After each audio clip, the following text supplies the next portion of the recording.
right, thank you very much for being there with us. Of course, we know that this natural spectacle is going to happen any moment from now, and that's what we're here to talk about. We have a specialist here with us from the National Space Research Development Agency, Justice Chukwunoyeram. Justice, good to have you here with us. Thank you. Good morning, Nigeria. You're welcome. Solar eclipse, annular eclipse, lunar eclipse. I know what we're talking about is solar eclipse. Okay, what is the difference between solar eclipse and lunar eclipse and annular eclipse? Just put it in the right perspective for us. Yeah, solar eclipse is a natural astronomical phenomenon. It happens when the moon comes between the sun and the earth. Let us remember that the sun, the moon, the earth, all the celestial bodies are in constant relative motion to one another. So when the moon passes between the sun and the earth, the moon obstructs the sun's shine on the earth. So there is a shadow cast on the earth. Now, when you begin to differentiate whether it is solar, lunar, or total eclipse, that's where the point comes. When we talk about solar eclipse, there is a shadow of the moon on the earth. When we talk about annular eclipse, some people call it partial eclipse, but the difference between partial eclipse and annular eclipse is that in annular eclipse, the shadow of the moon is formed before the earth. But in total eclipse, which is solar eclipse, the shadow of the moon is directly formed on the earth. A lot of people will be wondering, because a lot of people would also think, in their lay opinion, that why would the moon passing over the sun could bring an opaque shadow over the earth? I learned along the line that the moon itself doesn't really have its own illuminating factor. The moon is not as bright. The moon reflects what's on the sun. Is that correct? Yes, the moon is an opaque celestial body. It doesn't have a light of its own. Rather, it reflects the light from the sun, the light of the sun that falls on it. Okay, so now, when they are both separate distances, now we can see the moon during the night and it's bright because it's reflecting what's coming from the sun. Is that right? Yes, that's correct. Okay, so what we are finding now is a moon going over the sun, literally. Is that what is happening? The moon is passing in between the earth and the sun. Yeah. Okay. And that passage, which happens within a space of time, obstructs the direct sunshine that is falling on the earth. So that's the eclipse you see is just a shadow of the moon falling on the earth. Interesting. Now, how often does this occur? Because you said these celestial bodies are in relative motion over time, all through, so how does this happen? How can we calculate when this thing would happen, or when? Because I remember the last time in 2006, I think, that it happened. Was it also an annular eclipse? I'm not really sure. Yeah, it varies with years as when it happens. For us in NASDAQ Center for Basic Space Science, we have a specialized software we use to calculate and be able to know when it will happen, what it will be like. Is it going to be total eclipse? Is it going to be partial eclipse? Is it going to be annular eclipse? And let us remember, different parts of the world experiences this eclipse at different times, and as it's happening, what we are observing is annular eclipse. Other part of the world would probably see a total eclipse. It depends on your position on the globe. Okay, so what countries are likely to experience this annular eclipse? Apart from Nigeria, I know we are looking forward to seeing that happen this morning. But tell us, what are the countries? Countries like Ghana and countries that are within very close to Nigeria will likely observe this annular eclipse. Okay, your agency, NASDA, announced 2 weeks ago that the eclipse will start by 7:15 a.m. What should people expect? And it did actually mention that there is no particular estimated time for that to happen, but then it could happen around 7:15 a.m. Yeah, from our from our speculations, the eclipse will start around 7:15. It begins to kick 7:45, 8 o'clock. We expect it to end by everything to be over by, let's say, 9:09 or 9:10 thereabout. Okay, so how bright are we expected, how dark are we expected the Earth or environment to be within this period? Yeah, within the country, we have also computed different visibility levels. For us here in Abuja, from my experience this morning, we expect to have a bright sky, but nothing is constant, because if the cloud sets in, you might probably not see anything. But if the cloud is clear, viewers will be able to have live visibility of this eclipse phenomenon we're talking about. So let's get it clear. So if the cloud sets in, meaning if it rains? Yes, if it's rain or becomes cloudy, that we are not able to see the sun out, visibility will be impaired. Is it likely to affect aviation services? People will wonder. Eclipse phenomenon has a lot of ancient mystical mysteries shrouding the phenomenon, but we don't really need to have any cause for panic. Whatever sector you're operating on is a natural phenomenon. It happens, and for us as scientists, there are a lot of scientific knowledge we draw from it, because for us as scientists, it really proves that the rectilinear propagation of light, which is a theory in physics, secondary school physics, is true. It is only during eclipse you have a natural occurrence that proves that scientific theory. And again, for us, we also draw the lesson that Kepler's popular theorem is being made proof on using this eclipse, which simply says that the Earth is the center of the solar system, because within the solar system you have the sun, the planets. We no longer talk about the sun and the 9 planets now, because several other planets have been discovered.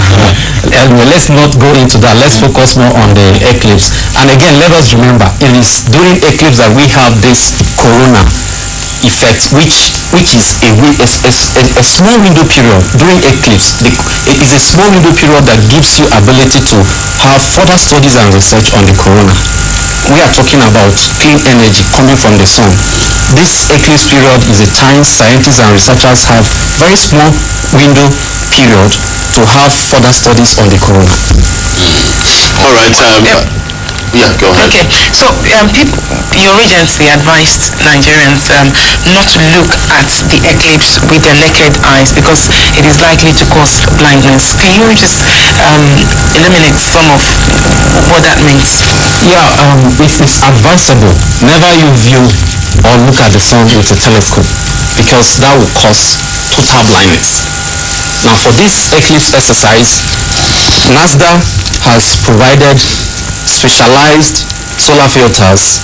We call them solar filters, in the sense that with this, as I have it here, you will be able to view the eclipse. It's advisable you wear it. And before you wear it, you need to look at it closely to make sure there is no puncture on it. Because if you don't use this glass, or if there is puncture on it, you use it, you're still subjecting your eye to direct effect of sun's ray, which would damage your retina permanently. So it's advisable you use this specialized solar filter. It's eclipse glass, some people call it so. So where can people get it, for instance? Oh, interesting. This is free. We have as many as can go around for interesting viewers. People are encouraged to visit us as Obasanjo Space Center along Airport Road. Interesting viewers and scholars will be handed over this solar eclipse, and you can use it. But this eclipse really just is not going to happen in Abuja alone. People in neighboring states, people in the south, people in the southwest would want to view the eclipse. They also have to travel. We don't have to travel all the way to Abuja to view the eclipse, because unlike Libya, that has turned this eclipse into a tourist attraction for people, Nigeria is yet to do that. So Nigerians are going to view this eclipse from the comfort of their environment. So how will they get this eclipse? And is your agency not concerned about the fact that Nigerians would just be curious and want to view the eclipse with their naked eyes? Yeah, that's actually the essence of this interaction we are having. This eclipse observation exercise is not just happening in Abuja, NASA headquarters alone. Let me take for instance people in Nsukka, where we have the Center for Basic Space Science, would also have the opportunity of using solar filters to view this eclipse. It will happen in Physics Department, University of Nigeria, Nsukka. So if you're within that environment, it's a good place to go have access to this special filters. Is it possible to see the eclipse by men looking at the skies, or do you need any special, because I remember, Utibe, I don't know if you did that, the issue of bringing out a bucket of water and then you were able to see the eclipse happen inside the water. So do you just see the eclipse by merely looking up in the sky, or do you need any specialized? Yeah, the issue of using a bucket of water, those are ancient practices. We are talking about informed generation, which we are in, and that is why we advise strictly to try to have access to these special solar filters. It's distributed free of charge. People in NASA headquarters, people in Nsukka and other NASA centers across the country, they can have access to this. It's already sent those centers before this event. So NASA as a space agency is pre-informed and has prepared adequately for this exercise. But one would have expected that more of this would have been distributed. Outreach should have taken place so these eclipse glasses would get to as many people as possible, because we're likely going to find a situation in our hands where people want to dare the sun and want to watch these things, and a whole lot of people are not going to have access to it, and it may put us in a serious health situation. Yeah, we do have provision for this, not just for the NASA center, even some secondary schools, because I can remember in my center, we took an inventory of secondary schools, and we were able to make arrangements on how to send this to them.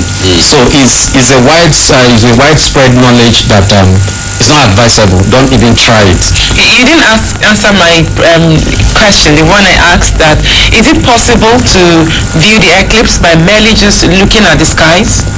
That's what I'm saying. You're not advised to look at the sky with a naked eye.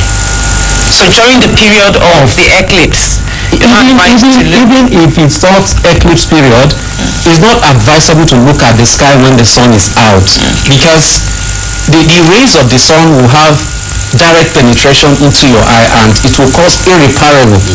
It's not something that you can reverse damage to the eye, and you know how important the eye is to the human being. How close is this to the very dark goggles that people use generally when under the sun? Yeah, it doesn't come close. Because if you wear a dark shade, you're driving, you have a clear visibility of your environment. Even out there in a clear environment, you wear this, if you're not looking at the sky, you can't make sense of your direction. That is to show you the level of solar filtering this solar eclipse glass provides. Alright, now break it further down for us. Now we're talking about annular eclipse now. When does the total eclipse happen? A total eclipse happens when the sun is in alignment when the moon is in alignment between the sun and the earth. Let's take for example, if the sun is here and the moon is directly in between the sun and the earth, there is in perfect alignment. In perfect or near alignment, there is a round shadow that is cast on the surface of the earth. Now, for viewers on the earth, you will see that round shadow as well as a small splash of sunlight round it, a circular splash of sunlight round it. That is what we call the corona or the solar ring. Now, that is total eclipse. Now, when you talk about partial eclipse, that is when the moon has moved out of that perfect alignment. Now it has shifted a bit, you begin to see something like a curved shadow. Like a crescent. Like a crescent. Okay. Now, within that period, those people within the shadow crescent are still in total eclipse, where those within the other side are observing partial eclipse. like I said before, depending on your position on the globe, that will determine what you observe. And the annular eclipse? The annular eclipse is just that the shadow of the moon is cast before the earth. What we're seeing on screen now is the partial? Yes, this is partial eclipse. Okay. Yeah, that's partial eclipse. Okay. Just you were talking about the annular eclipse before I chipped in. Yeah, the annular eclipse is when you have the shadow of the moon cast before the earth. You know, in that instance, the moon is like a bit far away from the earth. You know, there is a relative distance between the sun, the moon, and the earth. So when that distance is a bit large, the shadow of the moon is cast before the earth. But when the moon is a bit closer to the earth, that's when you have the shadow of the moon directly cast on the earth. You begin to see the perfect round like we just saw on the screen. Yeah. All right. So the eclipse you said is starting by 7:15 Yeah, 7:15 a.m. we begin to look out for it. And the maximum eclipse is what? The maximum, then it begins to peak climax say 7:45, 8 o'clock. So are we going to see a situation where the environment will be in total darkness and people will not be able to move around? What are we likely to see? No. What we expect to see is like a twilight. It's not in total darkness. It's just like when you have the reading lamp in your house, you kind of use a white paper to cover it. You begin to see like a twilight or a small shadow. So like when the sun is setting? Setting, something like that. Yeah. So how many viewing centers do you have, and where are they located? Yeah, for Abuja, FCT environment is at NASDAQ headquarters. For those in Nsukka, I can say University of Nigeria and Nsukka. When we look at this eclipse, the situation around the eclipse, one thought comes to mind: the safety of Nigerians. And Utibe did ask earlier on if it's going to affect the aviation sector. Will it affect any other sector? I mean, is it likely to affect? It's not that you answered that it's not going to affect the aviation sector, but what caution should Nigerians take at this time beyond avoiding looking at the skies with their naked eyes? Yeah, there's no cause for panic here. There's no need for religious idol worshipping that probably this is the end of the world. No, like I said, it's a natural scientific phenomenon. There's no cause for alarm. Go about your daily business. There's no need. The world is not coming to an end. It's just a natural phenomenon. Now let's do a countdown of the number of eclipses that has been experienced in Nigeria. I do know that the first eclipse occurred in about 1947 or so in Nigeria, according to some records. But so far so good. How many eclipses have been experienced in Nigeria, and has there been any record of someone going totally blind as a result of looking at the eclipse with the naked eyes? I know we observed eclipse in 2013. I don't have details of any blind case recorded during the observation of eclipse, but to forestall such occurrences, that's why we are here trying to sensitize and let the general public know that it is not friendly to look at the sun with a naked eye. And your agency did say that Nigerians should not view the eclipse as a superstitious occurrence. What prompted you? Because let me give you one analogy. There's this Chinese ancient history that during the time of eclipse, there is a super sky dragon that eats the moon. It is an ancient history that has been there over time, and at this time and age, we cannot continue to believe such history, and that's why we are here trying to debunk any mystical or superstitious beliefs that people try to attach to this natural occurrence. It's scientific and it's worth studying. It's worth studying. But it does contradict really some religious beliefs. Is your agency aware of the beliefs held by some religious groups concerning the eclipse? Some may just see it as one of the wonders of God. Well, we are aware of that, but that's why we are trying to debunk these beliefs. It's superstitious in nature and is not what believing in. All right, we'll take a short break now. Let's take a short break. We'll be back. Justice is still here with us. We'll be going through this phenomenon together, and he would, of course, coming from the National Space Research Development Agency here in Abuja Center for Basic Space Science. He will be here to give us further information on what to expect as this happens. To stay with us, we'll be back.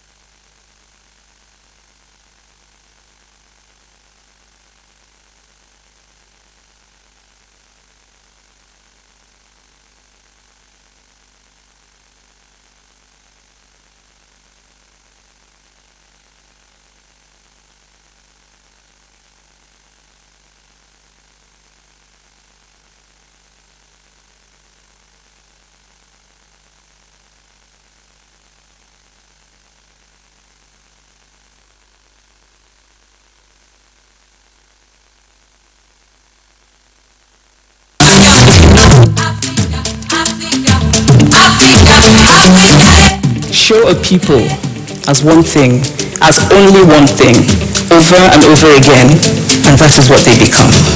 Start the story with the failure of the African state and not with the colonial creation of the African state, and you have an entirely different story. When you realize that there is never a single story about any place, we begin a kind of paradise.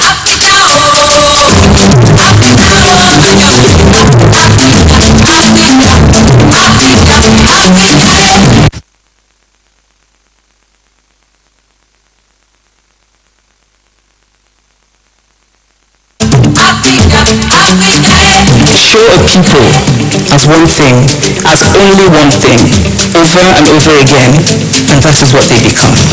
Start the story with the failure of the African state and not with the colonial creation of the African state, and you have an entirely different story. When you realize that there is never a single story about any place, we begin a kind of paradise.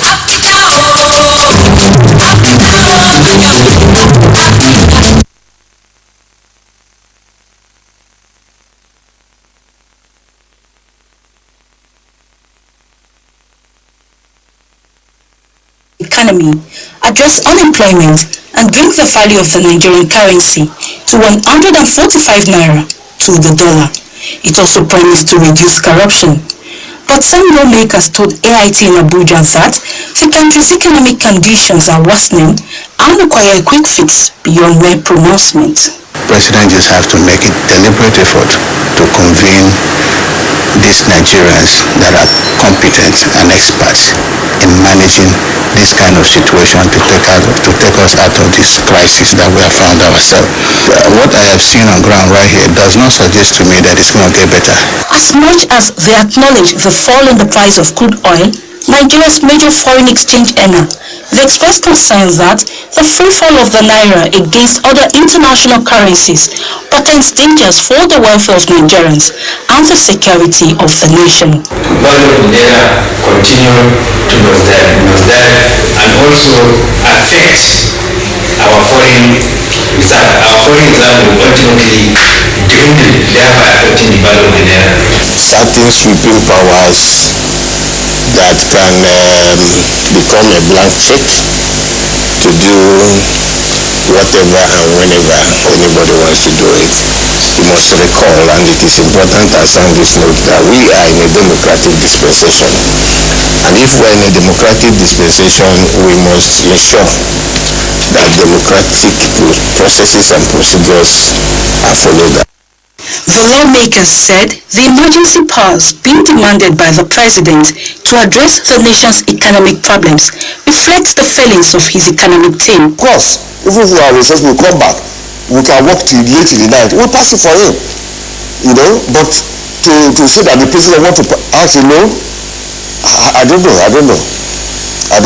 Which shows that even the Federal Executive Council does not even need to sit with you. No. I'm not too sure. I'm not really say the full test of the emergency power the president is requesting. But if I were the president, I would not ask for emergency power that would make me to be the sole person to decide. This is a democracy. But I would rather call on the National Assembly for cooperation.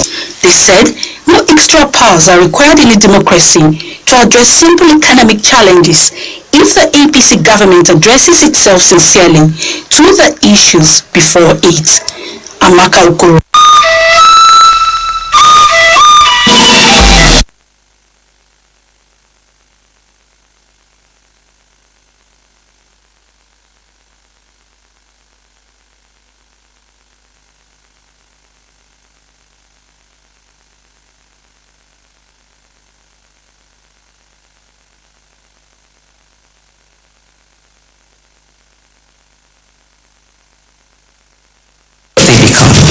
Start the story with the failure of the African state and not with the colonial creation of the African state, and you have an entirely different story.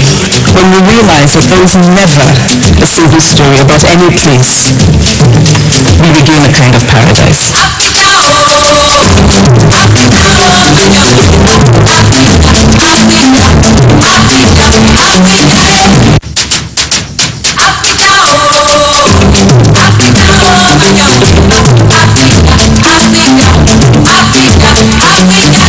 Show a people as one thing, as only one thing, over and over again, and that is what they become. Start the story with the failure of the African state and not with the colonial creation of the African state, and you have an entirely different story. When we realize that there is never a single story about any place, we begin a kind of paradise.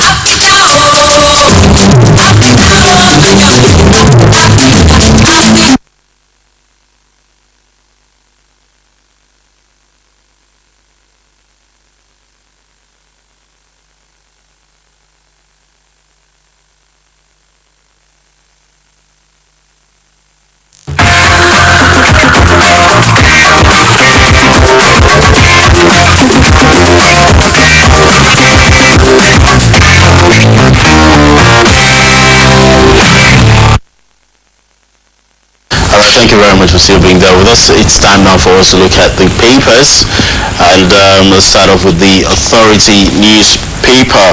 It leads with the headline, Nigeria's economic recession deepens, records another decline in second quarter, and some numbers there for you. 4.8 million Nigerians lose jobs. We are not confused, says FG. Front page story continues on page 2 of the paper.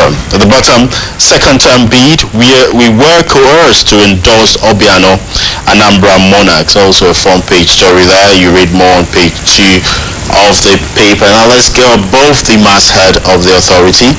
Partial solar eclipse to occur today, and you have a picture of what it may likely look. Bagana community petitions IG over detention of 23 Kingsmen, and Rio 2016 fallout along regrets scrapping NSC, that's the National Sports Commission. Read on page 46. Alright, Daily Trust has a picture illustrating the oil-rich countries facing recession, including, of course, Nigeria. The first is Saudi Arabia, the first is Venezuela, and Saudi Arabia, and of course, Nigeria is the 10th country right there on the list. So, well, there's a story complementing this illustration, and it reads, economy in recession, inflation up, GDP down, the way out by experts, prices of sugar, rice skyrocket. We remain focused, and that's according to the federal government. You find the story on the front page, and it continues on page 5. And just below the masthead is a story on politics. PDP leadership tussle may linger till 2019, and you find the story on page 37. And below the page there is Zamfara killings. Police identify 14 suspects. Find out who the suspects are on page 3. And Brazil's President Dilma Rousseff impeached. Page 39 has details. And IDP camps are now hub for illicit drugs. Find out who is speaking there on page 29. All right, let's move over to the National Mirror. The National Mirror reporting that the Federal Executive Council has approved a 3-year external borrowing plan.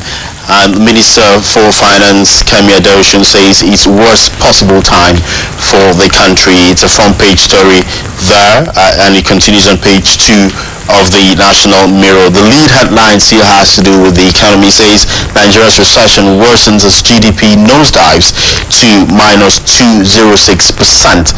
Inflation rate peaks at 17.1% in July. FG says economy performing better than IMF's prediction. Also a front page story, and you can read more on page 2 of the paper. Mimico plunges Ondo to 125 billion naira debt, says Agunloye, and Aero suspends flight operations over 50 billion naira debt. That's on page 6 of the paper as well. Now, an interesting photo there you find on the front page of the National Mirror, a photo that has become viral on social media. Shows you the founder and CEO of Facebook, Mark Zuckerberg, with members of Lagos Road Warriors running club in Ikoyi. He took a jog around Lagos. Of course, he's been in Lagos for the past 2 days. Says a lot. A lot of people have been saying so much about this picture. Says sending a message to the international community. Nigeria is not that unsafe as he usually said. Interesting, nice one indeed. Well, are you through? Yeah, go all right. ahead. The Blueprint newspaper is reporting on Zuckerberg's visit and Facebook to embrace more Nigerian languages, and that's according to Facebook founder Zuckerberg. And find out what languages are likely to be included in embraced by Facebook on page 14.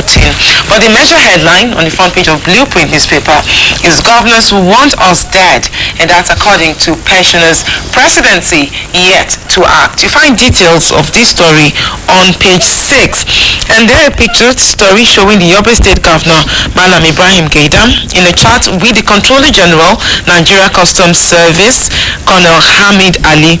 And this picture was taken during the governor's thank you visit to the Controller General over NTS support to the state's internally displaced persons, IDP. And of course it happened in Abuja. Below that picture is high-profile cases. We're not aware of Attorney General of the Federation's directive, and that's coming from the Inspector General of Police. Find out what he's talking about on page 6. ASU to FG, TSA negates varsity autonomy. Page 14 has details. Why I reported Dogara orders to presidency. The Bauchi State Governor is speaking up there on page 5. Shops closed, traders grown as Buhari visits Oshun today. Check out details on page 9. All right, let's move over to the front page of the Daily Sun. The Daily Sun reporting 9 arrested in Benue as recovery of 107 billion naira begins. Commissioner in police net over murder. That's on page 8 of the paper. But the lead headline, of course, deals with what's affecting the everyday Nigerian at the moment, and that's the state of the Nigerian economy. Bureau of Statistics raises the alarm, declares Nigeria's economy worst in 29 years. There you find the bold headline right there for you. More people to lose jobs, firms to shut down, laments Manufacturing Association of Nigeria, Lagos Chamber of Commerce and Industry, others. But what is the reply from the presidency? Reports better than IMF prediction. Is it supposed to be a consolation of sorts? Well, all the details on page 6, the Daily Sun. Aero contractors shuts down operations is another headline you find there, and the details on page 42 of the Daily Sun. 2 trapped in Abuja collapsed building die. Read more on page 3. I want my son's caps. Stella Odua's ex-husband. I'm still in shock. That's coming from the senator herself. The leadership is leading with Nigeria in economic recession, says federal government. It's official. Inflation rises to 17.1%, unemployment 13.3%, GDP slides 2.06%. It's a difficult time for us, Adeosun is speaking, and economy will beat IMF's 1.8% full-year projection. You find all of these details on page 5. And below the masthead is CBN leaves forex ban on 8 banks. Find out the banks on page 6. The story is on the front page and continues on page 6. Halliburton returned $32.5 million dollars missing from federal government coffers. Find out details on the front page, and it continues on page 6. APC dissolves Gombe Exco, appoints caretaker. You want to find out who these caretakers are on page 10. All right, let's take you through the front page of the New Telegraph. Let's begin from the top. CBN readmits suspended banks to forex trading. Naira drops to 420 Naira to $1 in parallel market. Both stories you can read them on pages 4 and 37 respectively. Wike suspends 4 commissioners. Head of service is another headline you find there. That's coming stories from Rivers State on page 6. For more details, herdsmen rob commercial vehicles in Asaba. This happening again, you would ask. On Doguba poll, APC can't afford to fail. Tinubu is saying that. And 30 girls rescued from pastor's sex camp. That's really a shocking and horrible one. The picture of the church is right there in small inside there for you.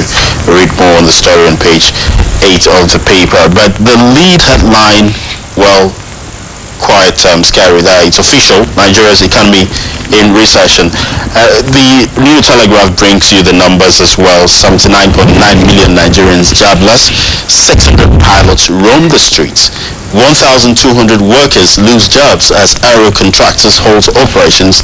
Inflation hits 17.1% in July. PDP demands Buhari's resignation. Economy surpasses IMF's negative prediction presidency. And the photo there complements the headline. Though really, does it complement? Well, the New Telegraph captures it quite interestingly, not a laughing matter. You find some of the female ministers in the federal cabinet there after the Federal Executive Council meeting. Definitely they're not smiling about the economy, but the caption to that picture says it's not a laughing matter. And beside that picture you also find the near empty stand of aero contractors as the company announced a stoppage of operations. That picture was taken at the Muritala Mohammed Airport in Lagos yesterday. Army deploys 500 soldiers as Buhari visits Osun State. That's another headline you find at the bottom of the paper.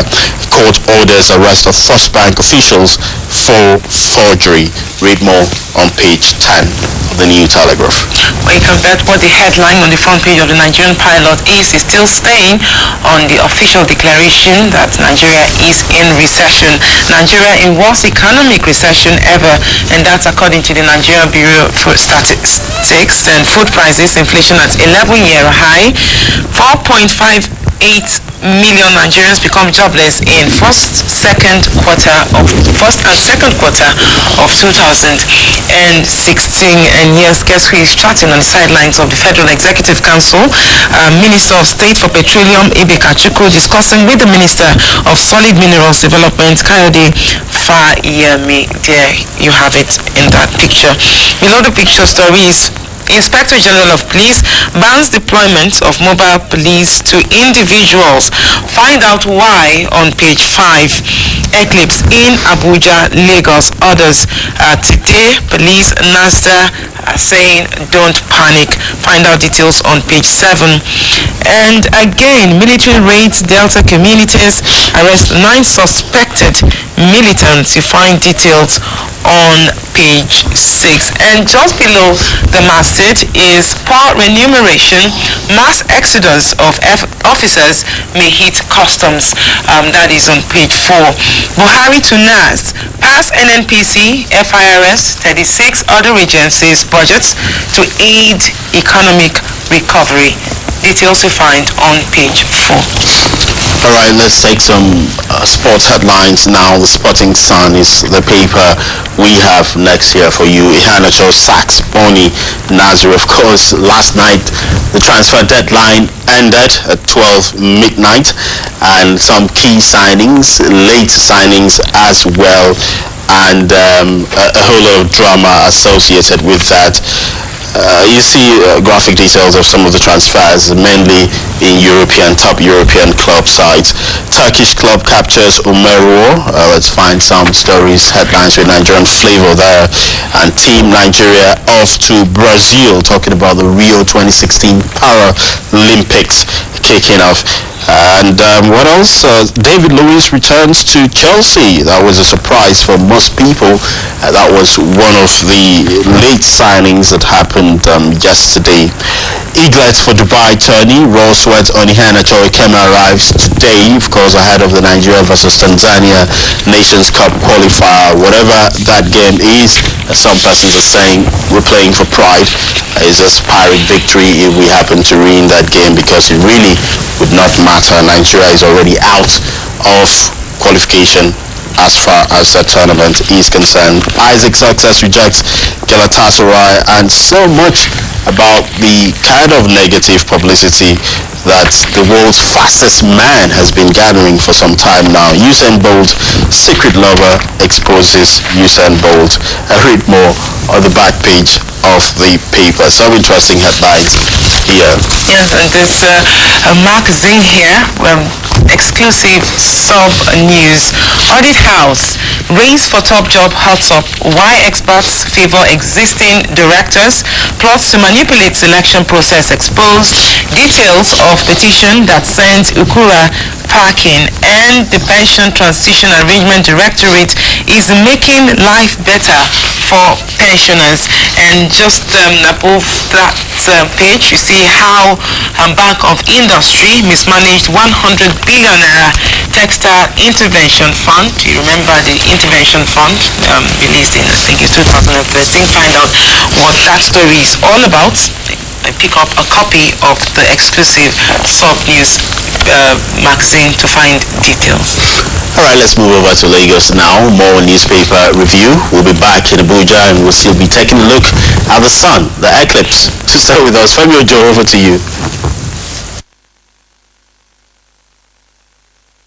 Good morning, Salamatu and Utsibe. Hello and welcome to Lagos.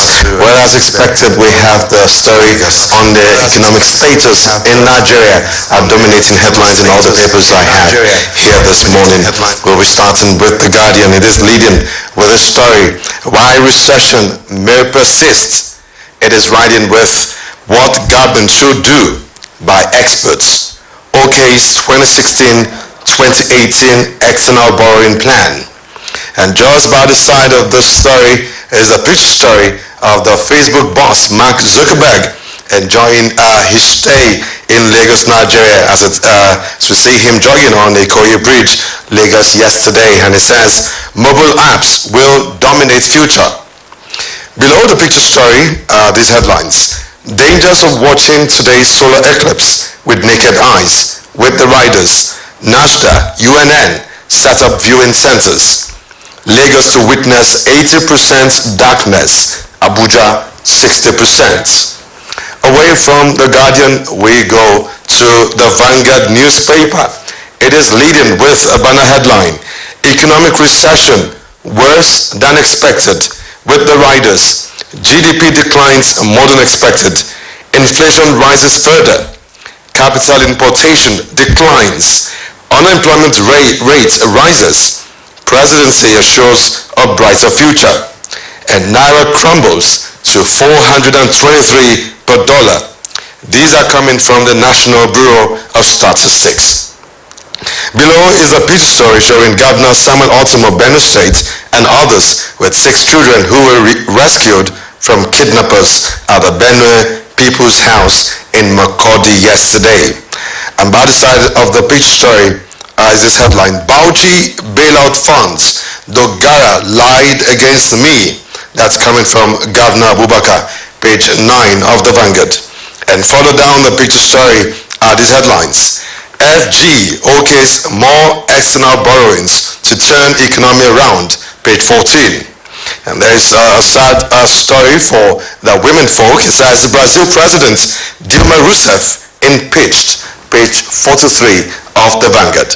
Away from the Vanguard, we go to the Punch newspaper. It is also leading with a banner headline. It says, Nigeria in worst possible time, says Finance Minister, page 23. That story goes with the riders. As NBS confirms economic recession, Naira sinks to 420 against the dollar. And by the side of the picture story are these headlines. Kuje Prison, NPS plans forensic tests on recovered phones, page 10. Gunmen in military uniform abduct 3 Lagos estate landlords, page 4. And police will maintain neutrality in Ondo elections. That's coming from the IG. Above the masthead of the Punch are these headlines. Sage panel begins probe into budget pardon, meets Jibrin. CBN readmits suspended banks to forex markets. And EFCC grills Ogunlewe over 250 million FUNAP funds scam, page 9 of the Punch. Well, we now go to the Nation. It is the last but not the least. It is leading with this headline. Finance Minister, this is our worst possible time. It is riding with inflation jumps to 17.1%.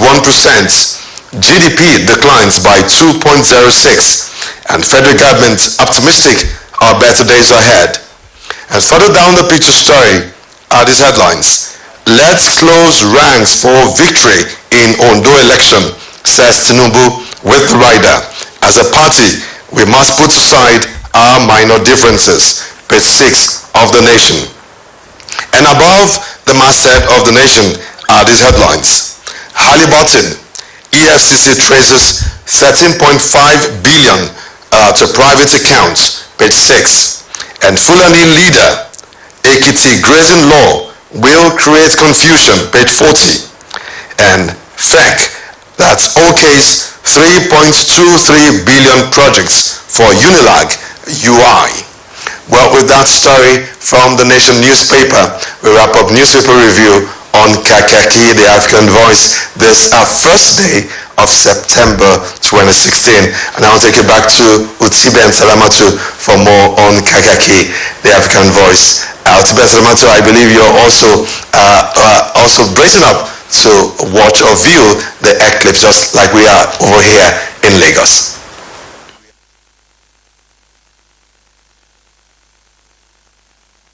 All right, thank you very much for being there with us. Thank you to you, Femi Ojo, for that newspaper review. We still have our guest here with us, Justice Chukwu. He's Chukwu Noyorem. He's of the National Space Research Agency here in the Federal Capital Territory. We're still monitoring development and what's going on outside there. Those of you who are outside, we're here in the studio, but we're receiving feeds on what's going on. From what we're hearing, the phenomenon hasn't started yet. Did you expect this today? Yeah, nothing is static in life. These are just what I would say time variants.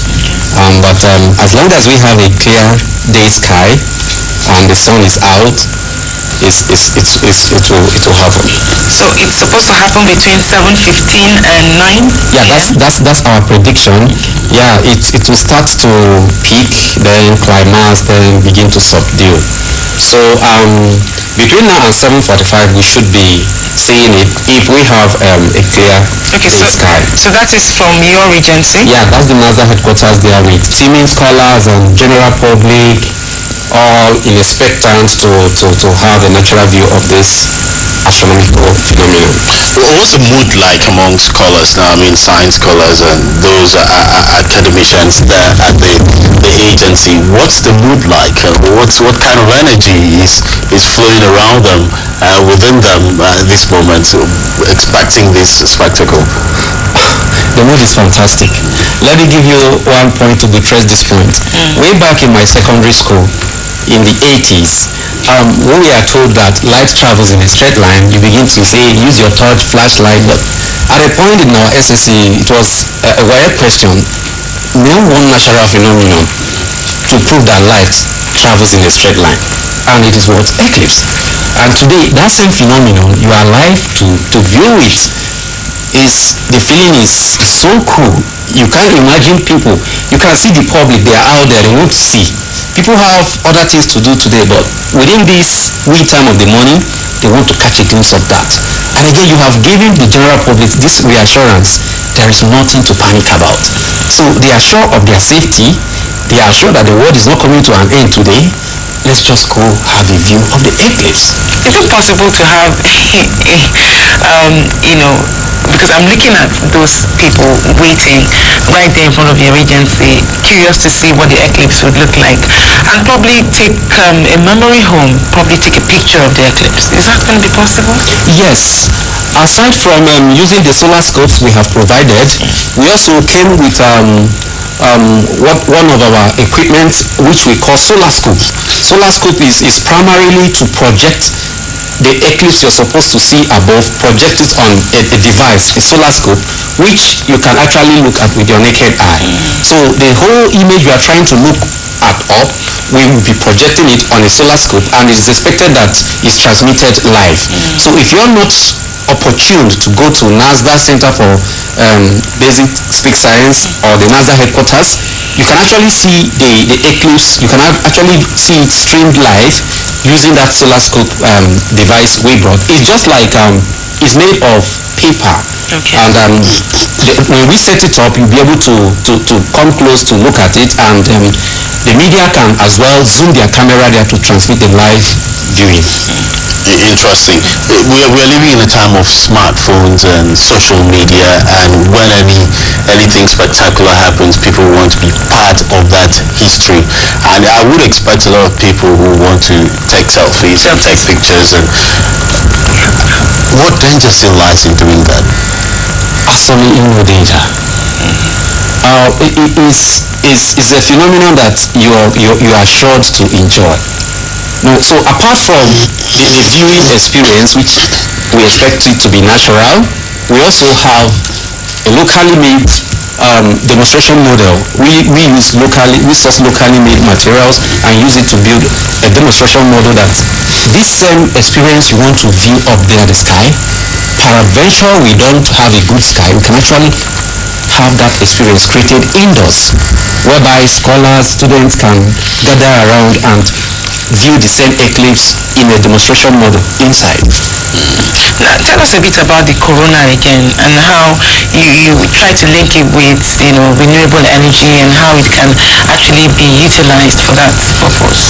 Yeah, corona, like I said, is the ring that is formed around the shadow of the moon when that shadow falls directly on the earth. Now, what it means to an observer is that when you're observing that eclipse, you see an area that is around in total shadow. Now, beyond there, now you see the corona. Now, it is scientifically believed that within this short window of eclipse, that corona is open for further studies and scientific experiments, because reason being that because of the intense heat coming from the sun, you cannot really have the opportunity to study the sun. Now, but within this short window, you now see that there is obstruction of that intense heat from the sun, which allows scientists and researchers to go in and do whatever experiment they deem it fit. Talking about renewable energy, the world is diversifying economy, so Nigerians have kicked into space exploration, space activities, and who knows? One can really find something huge from the sun. You're talking about people powering their homes, powering their offices. You've read about Tesla cars in China, Germany. You read about boats, people using solar energy powered. So these are areas that space scientists are looking at to be able to address energy challenge for mankind. So Nigerians have kicked in, and it's advisable for all researchers and space science enthusiasts to also key in. Let us see what we can harness, the best we can get from these natural resources that the global is endowed with. Still saying on what can be harnessed, looking at the number of people gathering right there in the front of your agency to view this spectacular phenomenon, is it possible really that Nigeria can key in and make it, say, a tourism attraction, generate some level of revenue from it, create a viewing center like NASDA is doing, and get people to, watch and probably pay for watching? Yeah, it's possible. It's possible because that's where fun attraction comes to play. But for NASA, NASA is a space research agency. But out there in other parts of the world, space tourism, there is what we call space tourism, which actually generates funds for agencies and helped in building the nation's economy. Yes, for sure, we can key into that. Well, what would you say is the position, how far has your agency gone in space development and technology? We are just frontiers, like we are just keying into it. It's not that we have all it takes to get the best, or we are already at the forefront like NASA, but believe me, Rome was not built in a day. We have started, and that's why we're encouraging people. How many satellites do we have in space now? Enjoying satellites. I know there was a talk of launching a fresh one after NICOMSAT 1 and 2. There was SAT-X and then SAT-1 that was launched. What is the status of the satellite at this point? There is still SAT-1 and... All right, thank you for that question. At this stage, we are trying to digress now further from the focus of the discussion. Yes. Yeah, I don't have authority to discuss on the satellites related issues here. What I have is express authority to talk about is the eclipse, and I think it's good for us to focus on that so that we can really get the best out of that.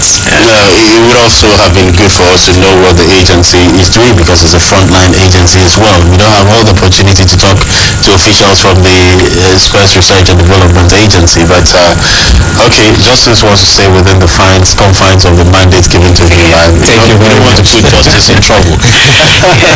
But anyway, we're still expecting this eclipse to really come out in full. People are still out there. We have outside broadcast operatives right there at the headquarters of the research agency along Airport Road, I'm sure, Federal Capital Territory, Lube. So any moment we get signals from them that everything is set, we hope to join them and find out from top officials there as well what to expect. Of course, Justice has been here with us since we started the show. It's been our in-house analyst here giving us perspectives on the different things to expect, the different eclipse, the annular eclipse, the solar eclipse, the partial eclipse. I think what's going to be very fundamental is the picture, the beauty of it all. You see pictures of eclipse in different parts of the world. It's usually a fantastic picture viewing experience. Tells you a lot about nature lovers, especially now that we're talking about conserving the earth, conserving our environment. I also want to ask you, Justice, now we're talking about the ozone layer and this kind of thing occurs. I'm asking from my own layman opinion in terms of the complex theories and technicalities of science, does it do anything to protect or kind of reboot or refresh the ozone layer?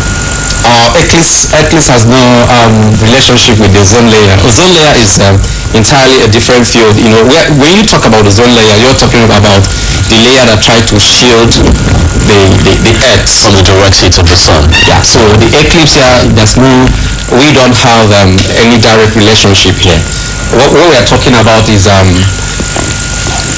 the obstruction of the sun ray on the earth by that movement of the moon between cutting the path between the sun and the earth. Yeah. All right, we want to say thank you so much to you, Justice, for being here with us. Justice is of the National Space Research and Development Agency in the Federal Capital Territory, and also Center for Basic Science, you said? Yes, Center for Basic Science.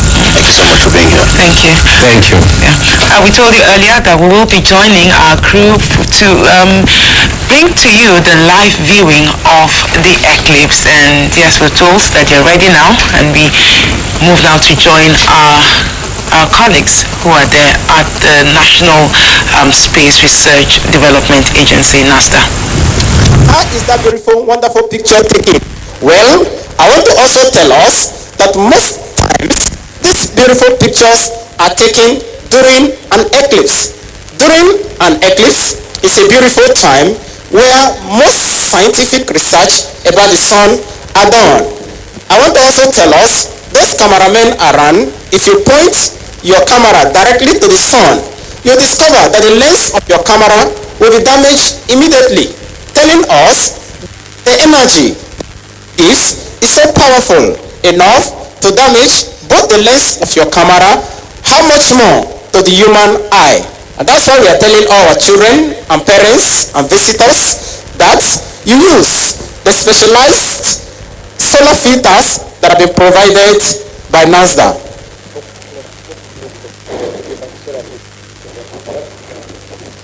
So at this juncture, I also think I should get closer to the children because they are our special guests for today. And children, I want to tell us that the phenomenon you're observing today is real. So we are also telling us not to be afraid. Put on your glasses and watch as the cloud clears. Now, when you get home, somebody will ask you, what were you observing today? What would you tell them? You were observing what? An eclipse. Are you there? We are observing what? An eclipse. And likely ask, what is an eclipse? For instance, I'm taller than this young man. Now, if this young man wants to look at this telescope, see, he can't see. What about his view? Is that clear? So, in the ideal scientific sense, what I've done to him, I'm opaque. Now, you know, I'm an opaque object, and he's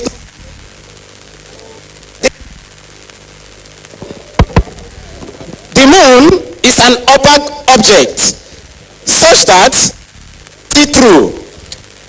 When it stands at the front of the sun, it casts its own shadow to the earth. It is the shadow of the moon that from the earth that caused that darkness as eclipse. So, if I stand in front of this young man here, not going to see this telescope. The reason is because he's seen my own shadow, because he cannot see through me. I'm the one directly seeing the telescope, and I'm the one blocking light coming from the telescope. And so light from this telescope, assuming this telescope was giving light, light from this telescope cannot go through me, so what he sees is my shadow. And it is that shadow it is see as. Now most of us will begin to ask, if I say that the eclipse is an opaque object, then why is it bright at night? Beautiful question. It is bright because it gets light from the sun and reflects that light back to our line of sight. When we are driving, we see those traffic symbols, or if you see, we see a caution triangle. Children, if you have seen a caution triangle, can I see your hand? That's wonderful. At night, if you put light on the caution triangle, what happens? It looks as if there is light in that caution triangle. Is that clear? Then if you see a traffic warden at night wearing a kind of security gadget, if you flash light on him at night, it looks as if there is electricity or light in that cloth he's wearing. Have you seen that before? Now, what happened is that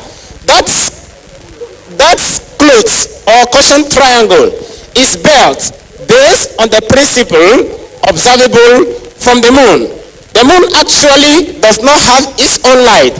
It is opaque, but it has a property which scientists call the albedo. And so when light from the sun reflects on the surface of the moon gives that light, reflects that light back to our line of sight. And so the brightness we see on the surface of the moon is the brightness coming from the sun. In the ideal sense, the moon is an opaque object that does not give light.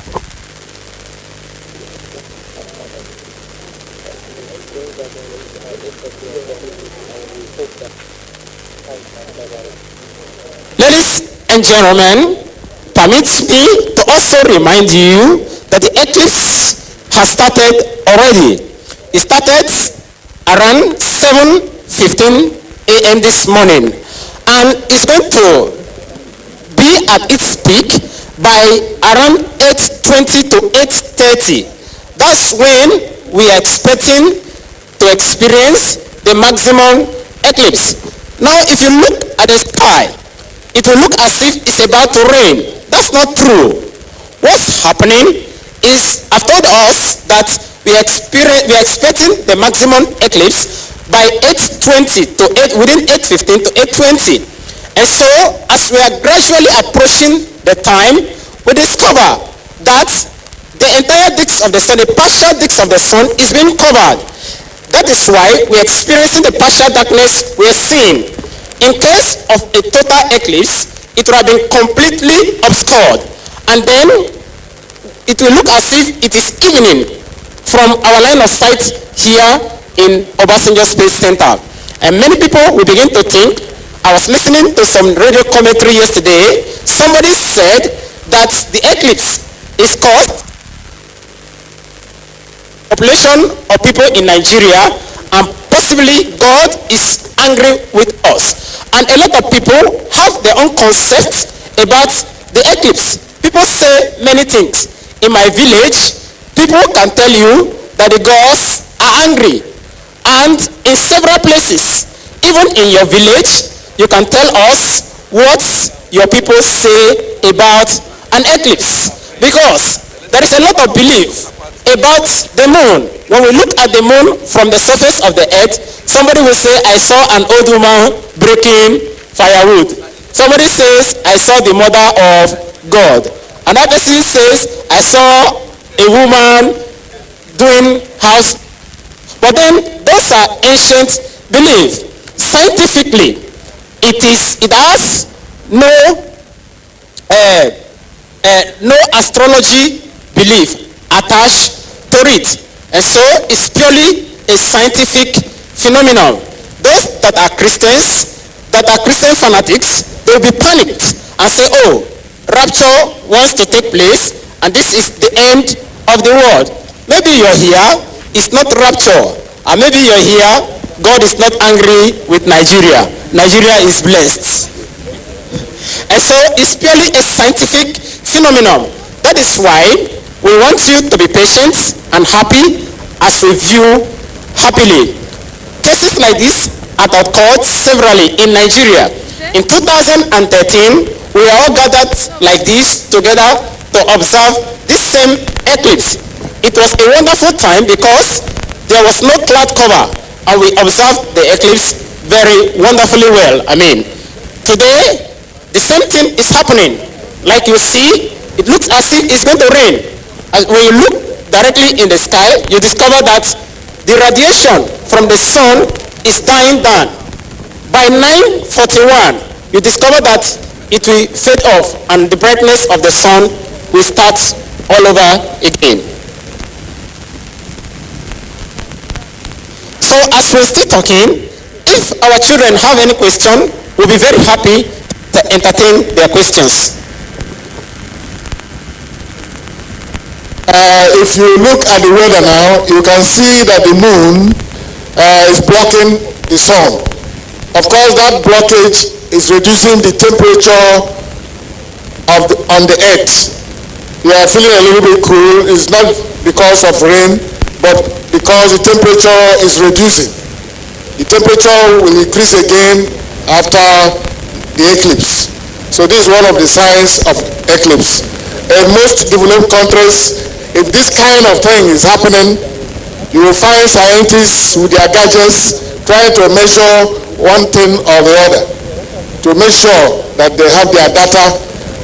Everybody is struggling to know what is this from, and adding so many things, finding so many things which we use in our research.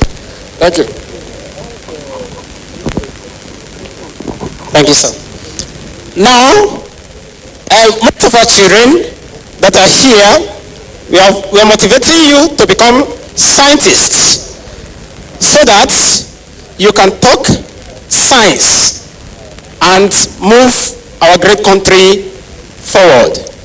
Most times we ask the question, this eclipse, it bring food to our table? Of course, yes. Just like the professor just spoke, eclipse in different countries of the world, including Nigeria, research is ongoing, and you discover that during an eclipse like this, it's an open window. It's a free time for scientists to bend down, look at the sun, study the energy, radiation, and many concepts around the sun. That is how the concept of solar energy came up. Different places in the world now, we're talking about clean energy. Where does that clean energy come from? It doesn't come from river, it comes from the sun.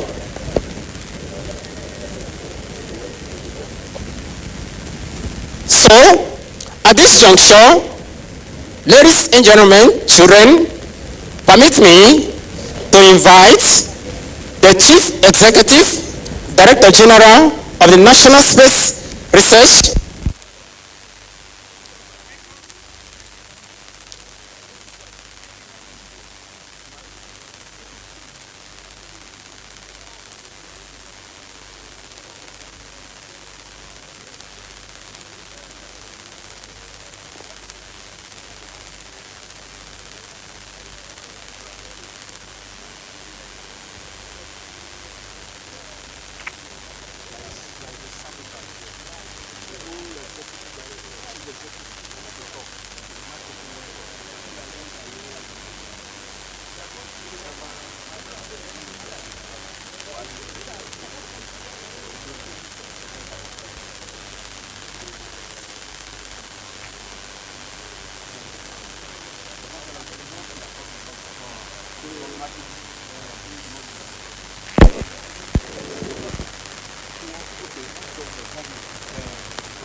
Hello, sound check 1 2.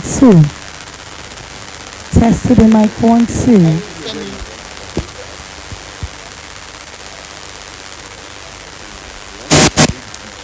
supposed to speak. That's selfishness.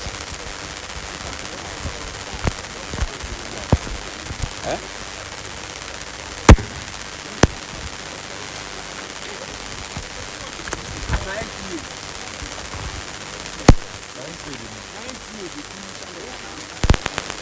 I'm taking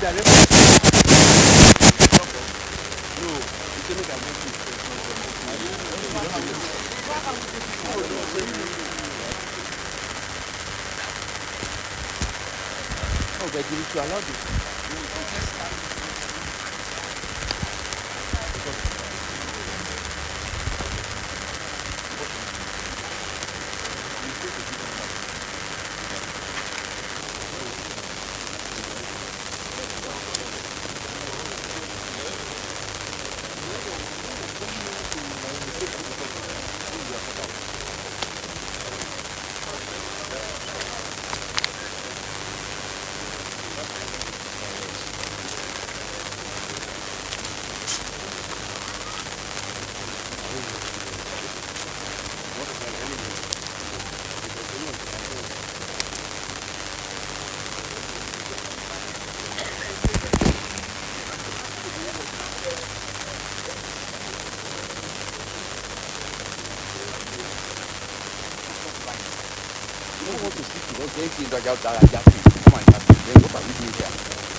I want to tell us that the is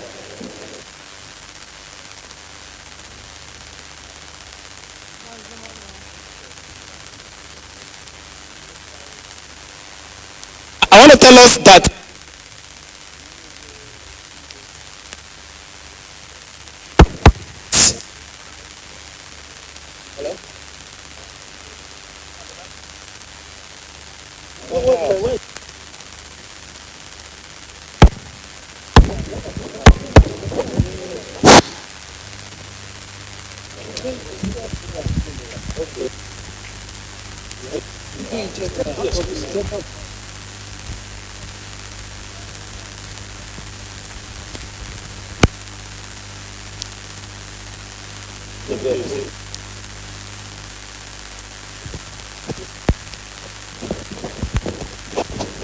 man, you're not doing your service.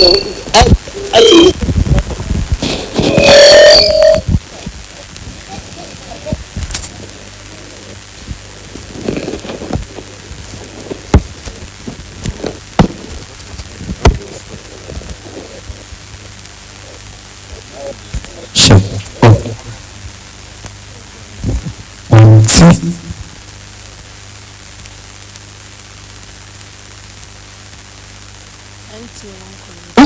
Hello, sound check.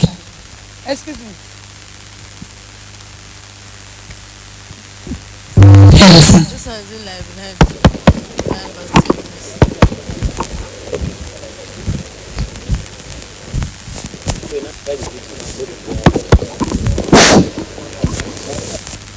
Hello? Alright, ladies and gentlemen, sorry for the breakage. Permit me to invite executive of the National Space and Development Agency to welcome us and give. Thank you very much, sir.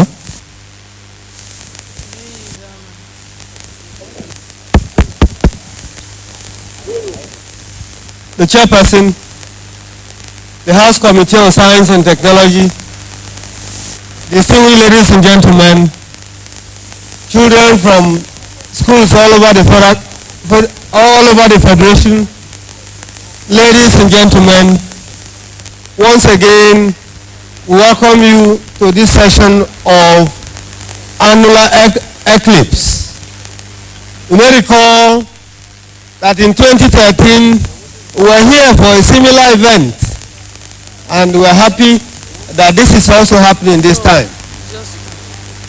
For the purpose of our records, it's also expected that in 2018, God willing, we'll also be here with children. And it is quite significant in science. That is why we are here. On behalf of all of us, we are happy to welcome you to this Passenger Space Center, and we hope that the natural phenomenon being emphasized will be good enough to teach our children who are future scientists and engineers what to do. We are happy that the number are quite significant, and this is exactly what we expect. Ladies and gentlemen, on behalf of all of us at the Passenger Space Center, we welcome you and thank you very much.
are just joining us, we are reaching you live from the Obasanjo Space Research Agency.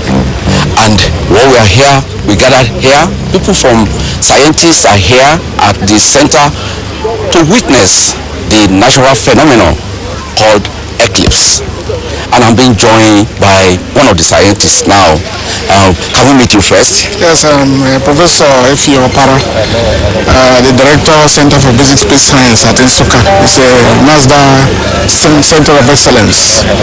Yeah, so, let's begin by way of education. And for those who do not know, what is an eclipse?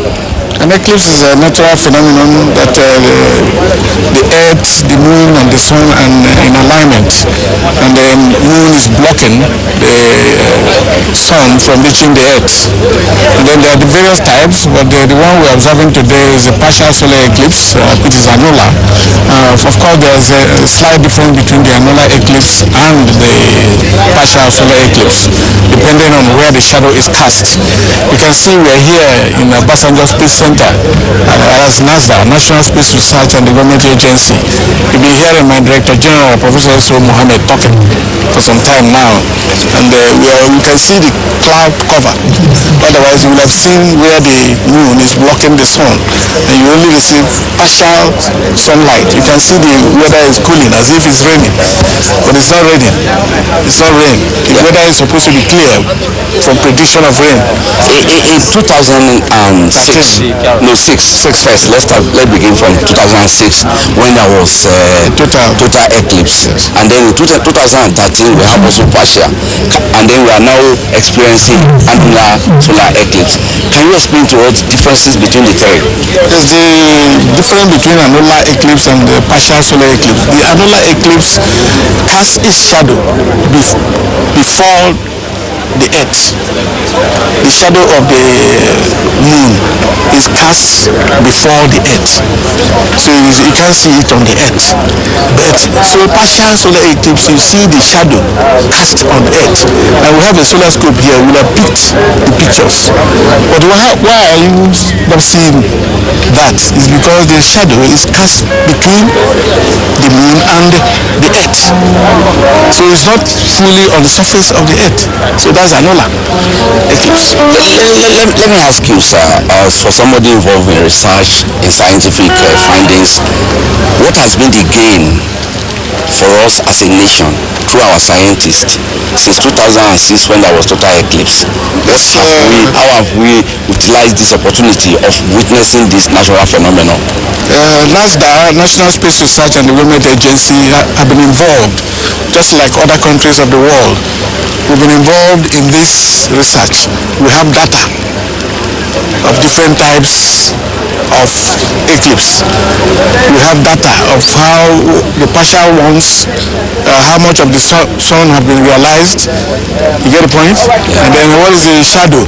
The shadow studies, the coronal studies, like the annular. People are working. You go to the center now at Nsukka, which is the center of excellence of NASDA. People are working, collecting data. This is a period for collection of data, because you never know much about the sun. We are still studying the sun, and nobody has gone there. The moon, we have gone there, but not yet fully harnessed.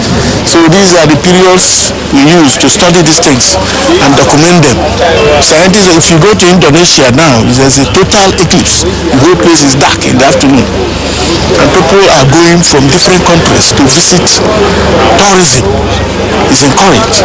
Very soon Nigeria will start having tourists. But you agree with me that that is one area we have not been able to maximize this natural phenomenon. In 2006, for instance, Libya, through publicity, attracted tourists from 47 countries. I agree with you, and that's why we are popularizing this. The Director General have told you, Professor S.O. Mohammed has said it, that we must sustain this tempo so that people will know that these are all astronomical events. And we have to join the rest of the world, international community, in observing this. Many countries don't have this opportunity we have. If you go to Green Iceland, and they've never experienced an eclipse, so and you can't carry out any research. So in fact they're jealous Nigeria of having this contact Yes. Let me ask you a non-scientific question. Yes. This is in the realm of spirituality. As I'm talking to you now, from information reaching us, that there are some people who are in their various places of worship, worshiping. As far as they are concerned, this is a spiritual event. And is it really so? Well, not totally. Nobody has proved that. It's only the science that were proved.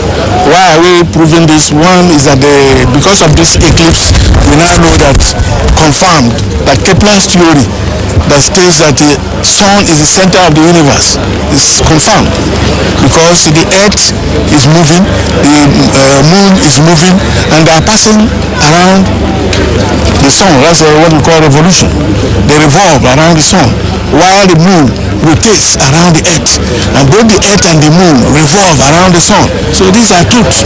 We verify these things, and we're also saying that the light we are seeing that is being blocked now, you can see. Are you not seeing the weather? There's no rain. It's being blocked by the moon, blocking the sun from reaching us here. In a very short time now, in the next 30 minutes, you see the whole place is clear. Then you see visibility. You see the radiation from the sun coming back. So we are studying. The study has not ended. Nobody can tell you that he knows everything about the sun. He knows everything about the moon. Even the earth. Have we known everything about the earth? In agriculture, we need these things. You can see the weather now. Some birds may be going to sleep thinking it's another night. But it's a scientific phenomenon. I hope you understand what I'm saying. Yeah, I do. But it seems as if, compared with 2006, there was little or no public enlightenment on the event of today. In 2006, there was massive enlightenment campaign across the country. And what was done in 2006 was to avert what happened in 2001 in Borno State, where there was a total eclipse, and it resulted in violent protests.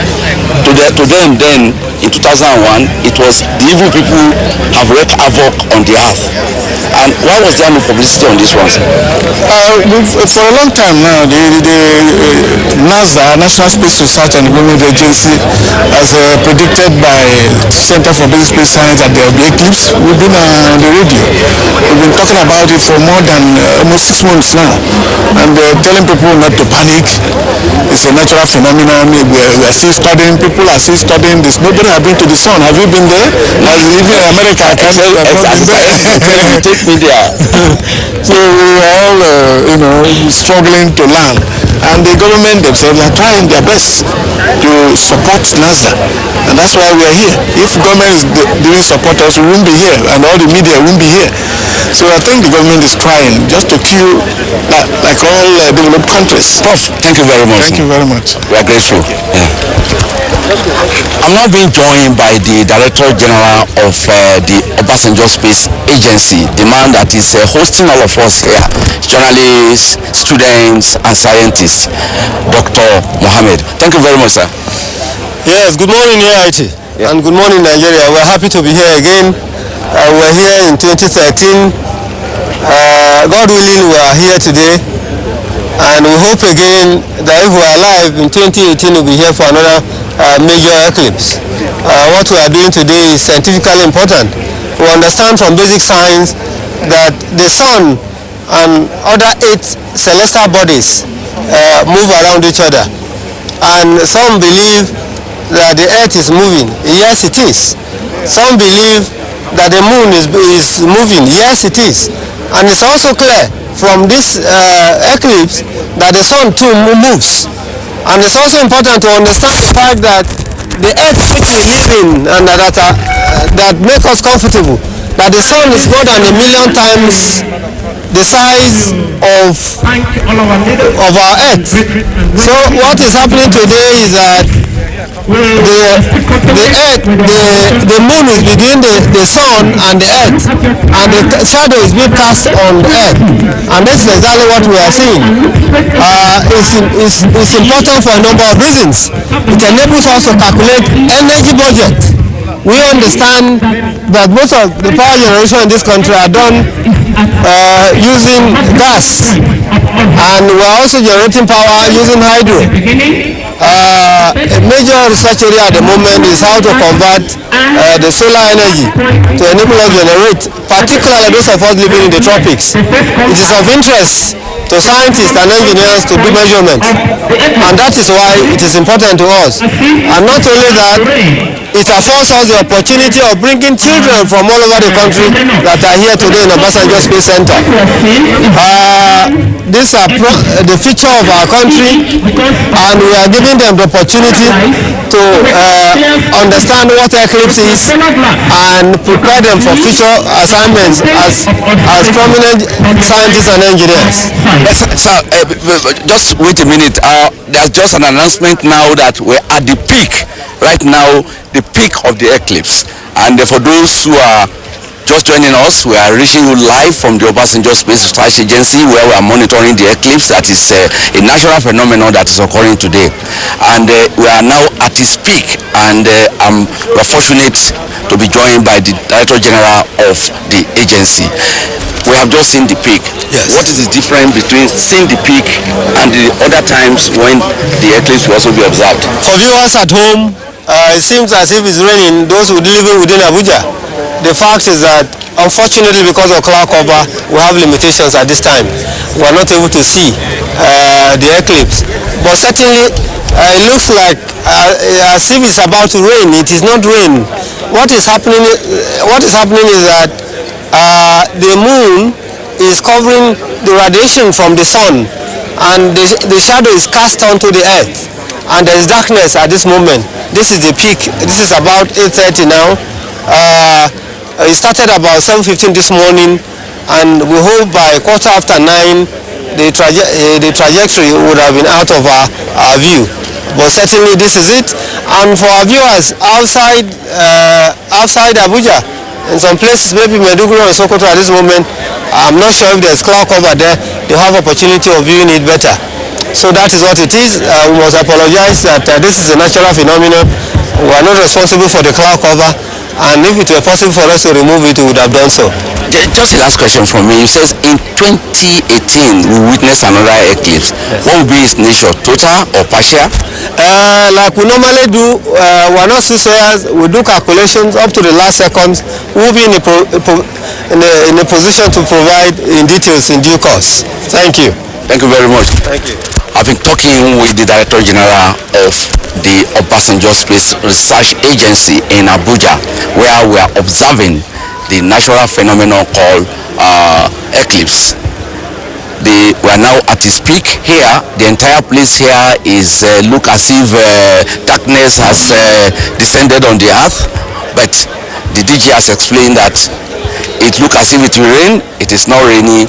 It is annular solar eclipse.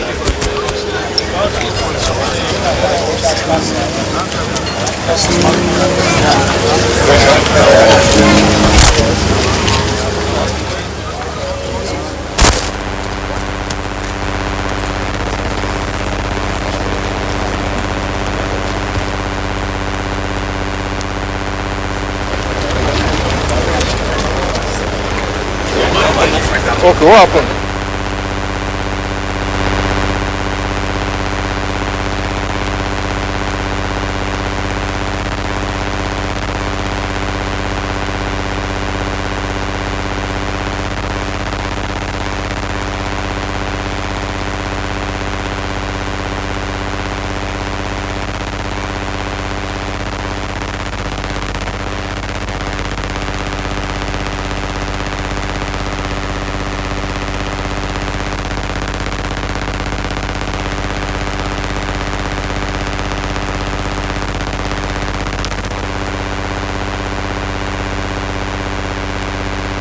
Civil society includes asking for the prosecution of some principal officers in the House of Representatives over what is now known as the budget padding allegation.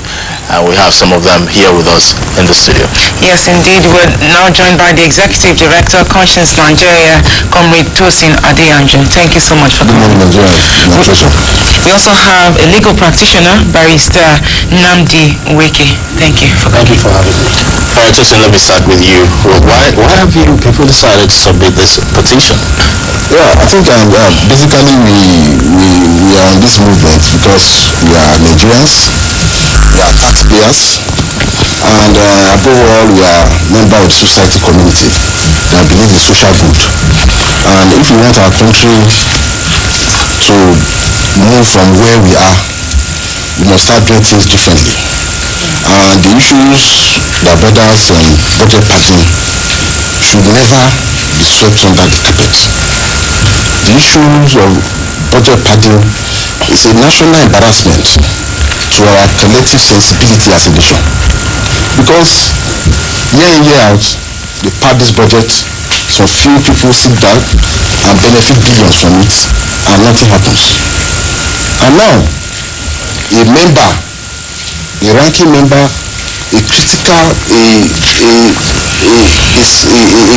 person like the former chairman of House Committee on Appropriation has laid the card on the table that these things took place.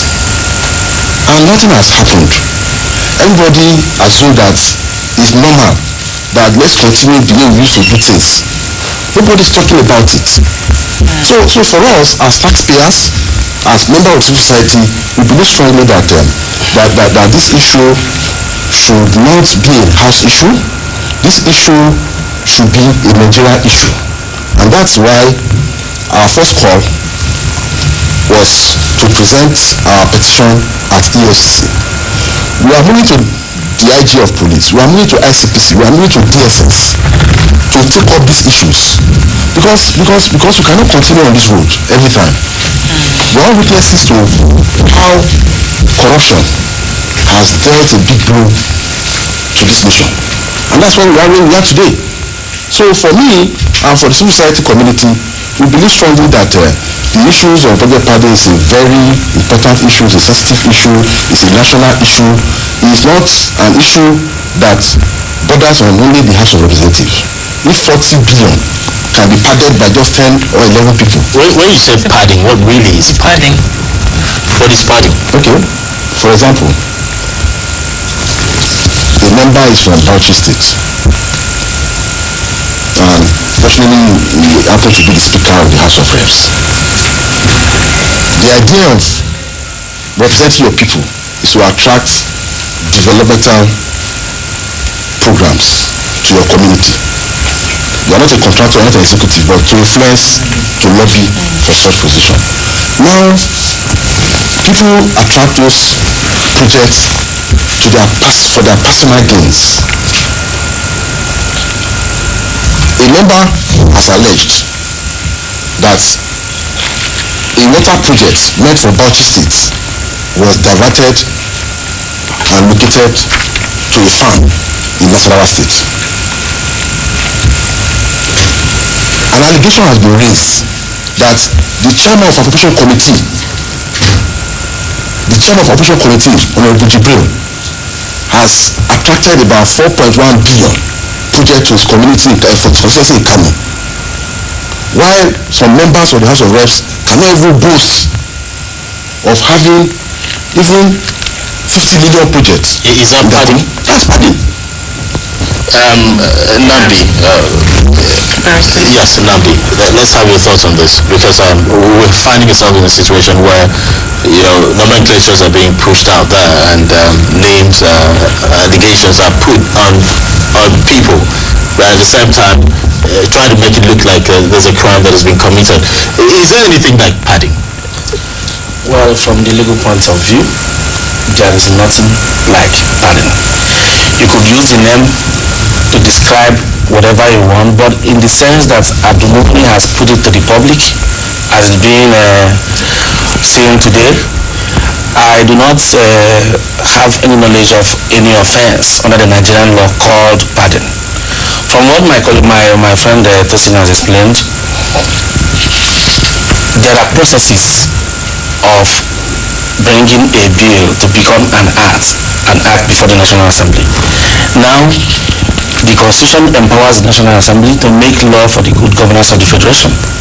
Then either the National Assembly is considering a bill per se, or a bill fiscal bill under section 80, 81 of the constitution, they have the power to look at certain things. Either say, for instance, you want to spend 20 billion on this table. We as representatives of the people do not agree that you spend 20 billion on this table.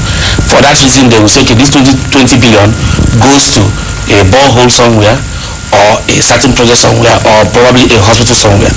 That is exercising their duly constitutionally guaranteed powers. So when somebody says that you placed a project in this place and you placed a project in this place and it is pardoned and then it's an offense, I find it difficult to understand what the person means. Another example is that the legislature in this country, their main duty is to make laws.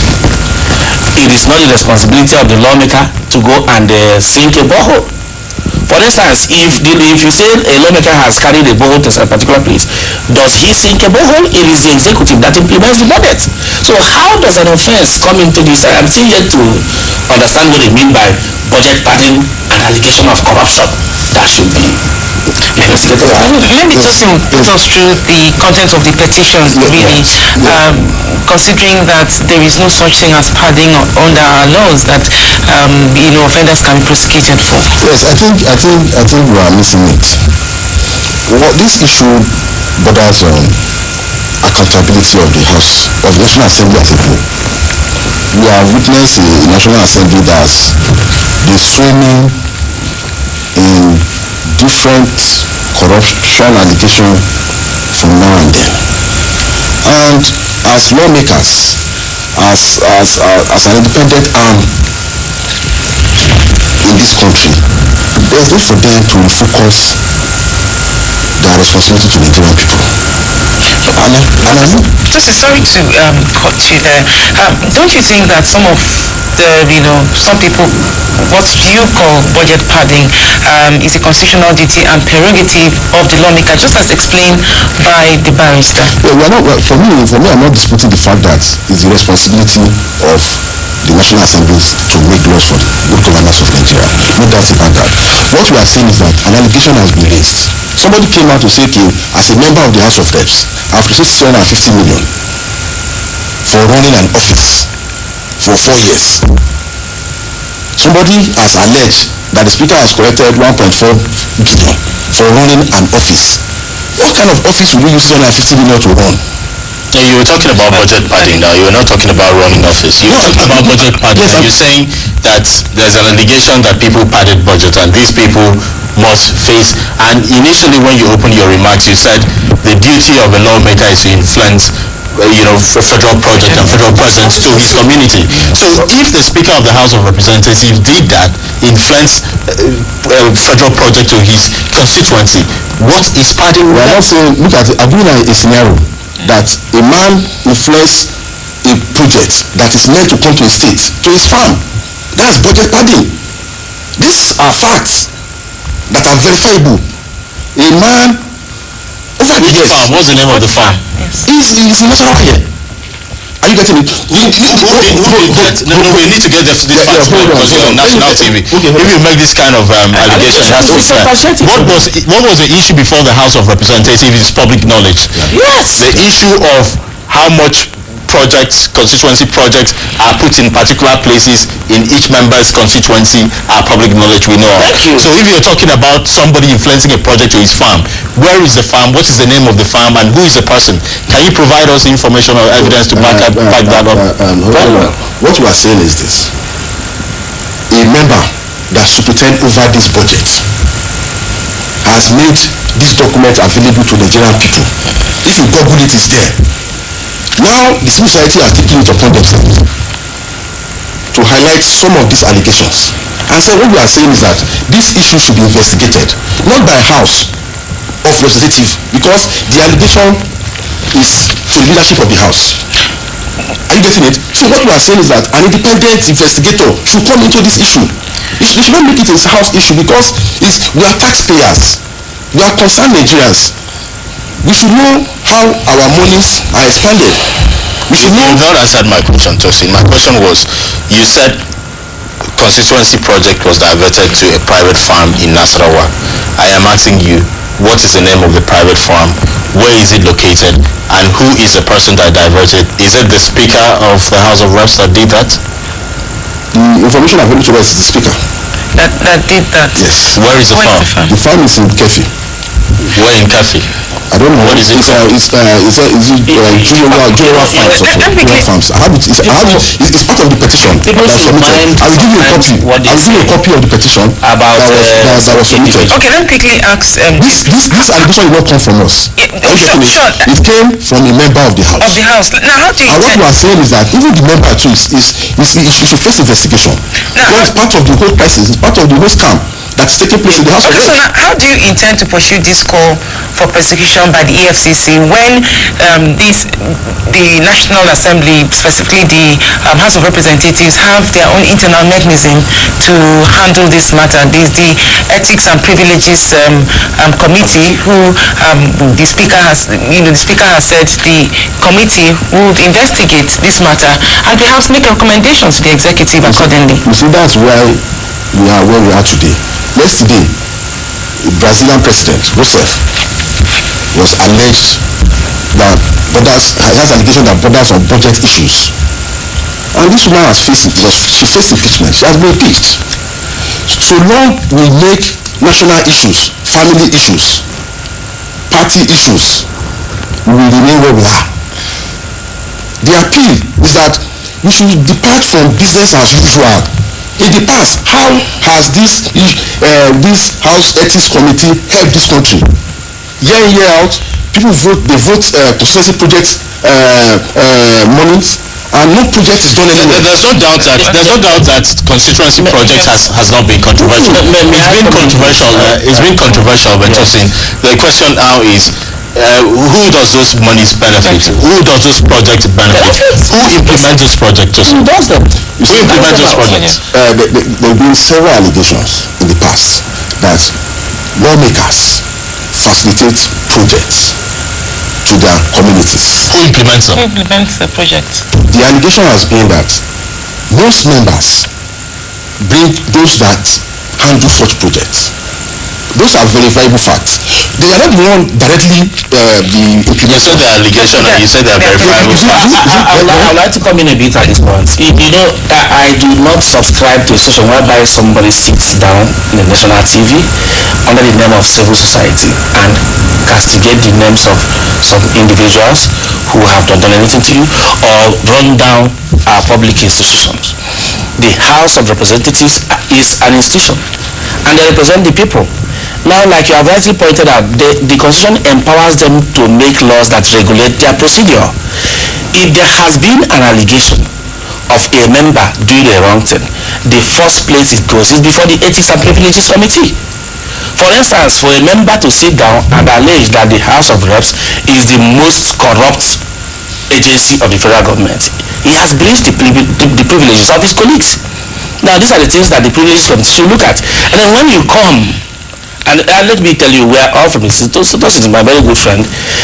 This civil society that we talk about, we all know what is happening. There are people who thrive on crisis. When there is crisis, we are giving some resources to go and castigate members. You don't sit down here and allege that a speaker superintends over a budget. No, there is procedure. The House of Reps has a committee, which the so-called Abdul Bubuni chaired. He prepared the budget went to committees, and the different standing committees returned to the appropriation committee and defended what they have come up with. And after they defended so, the same Abdul Muni carried it and laid before the entire house. Where does the speaker come in? Well, perhaps that is what the issue is, that it was after the harmonization that there were insertions. I think that's the allegation. Now that is yet to prove. And let me tell you, under our criminal jurisprudence, you sit down and make allegation. It is one thing to make allegation, it is the next thing to substantiate them with facts. From what we have seen so far, what Abdul Mumuni is trying to do is that since you had the guts to take me out of our profession, I will bring you down. But the National Assembly had grown thick skin. For instance, I want to give you an example of what happened to the first female speaker of the House of Reps. People sat down like this and alleged that she had done one thing or the other. She had used 620 million to renovate house. They bundled her out of the office. a very wonderful legislator, very experienced. And at the time after they bundled her up and the allegation was proved and she was found not to have done anything, nobody bothered to bring her back. And the media didn't carry it. So what we are saying is that if there is any allegation of this sort, Abdul being a ranking member, a second-time member for the Artisan, should have gone to the Ethics and Privileges and laid his complaint. What he is doing today, jubilating over the social media, is pull him down syndrome, which we are certain doesn't work in the National Assembly anymore. And I also know that people are trying to take advantage of the anti-corruption stance of the president to blackmail people in power. It is not going to work this time. Yes, I think it's not working. Let me come in here. You see, this issue should not be, it's not about either Idogara or Abumoni or any member. It's about an institution, it's about accountability. What we are talking about is that, for me, in a sane society, for a Jibril, Honorable Jibril, to have made a statement that he was allocated 650 million naira for running an office. I believe strongly that such a person should not be invited for questioning. That why are you making such an allegation? Are they true? So it's not about any of the members. It's about an institution and it's about accountability. So what our focus should not be on individual. Our focus should be on how transparent the budget process went. Okay. All right, thank you so much, gentlemen, for being here. Incidentally, we can't continue anymore. Thank you, Tosin Adeyanju and Nnamdi Nweke, for being here. Thank you so much. Let's join our studio at the National Space Research Development Agency again to find out what's happening as far as this eclipse is concerned. Don't use it to look at the sun at any time after today, unless it is as clean as given to you. You can use it if it is as clean as given to you to observe the sun at any time, and you will see the entire surface of the sun beautifully well. But be very careful not to picture it so that you don't cause damage to your eyes. Is that clear? So the eclipse glass that Mazda has distributed to you today is not for today use alone. It's for today use, for tomorrow use, and for everlasting use. For everlasting. Is that clear?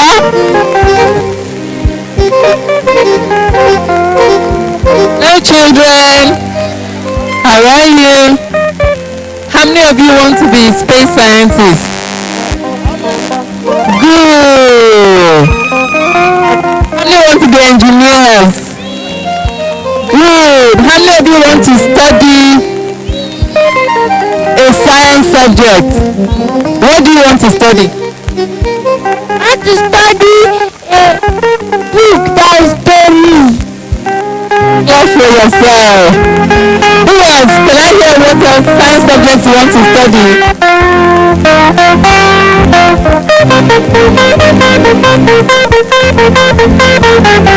Oh, clap for her. There's a lot of uses of space technology in medicine too. So what you're witnessing today is very critical. Like Gigi said, if we're not able to witness it today, we still have another opportunity.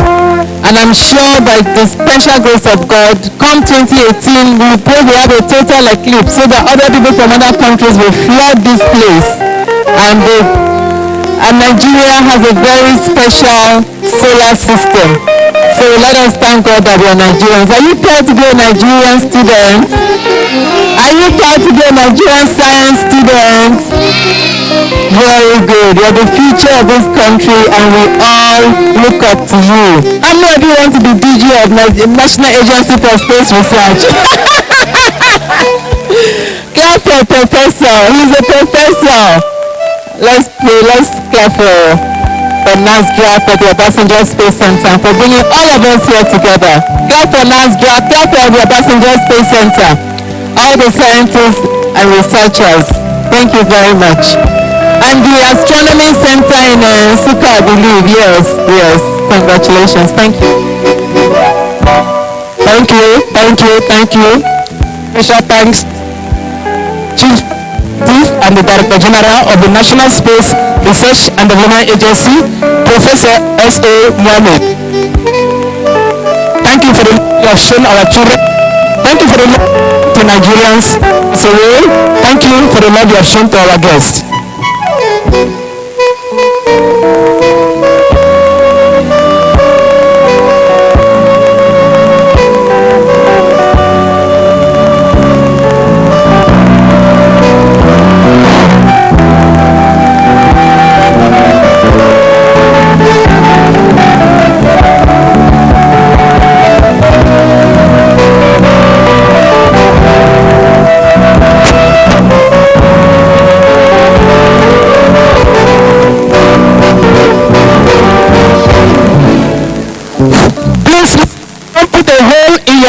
solar glass. Anytime you see the sun, you can open your eye, look at the sun. It is. Is that clear? Let me show you something.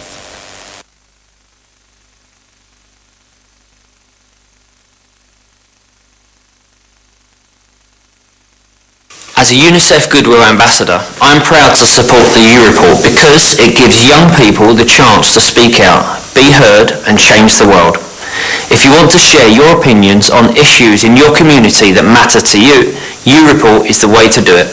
It helps amplify your voice and allows you to hold your government and leaders to account on the issues that matter to you.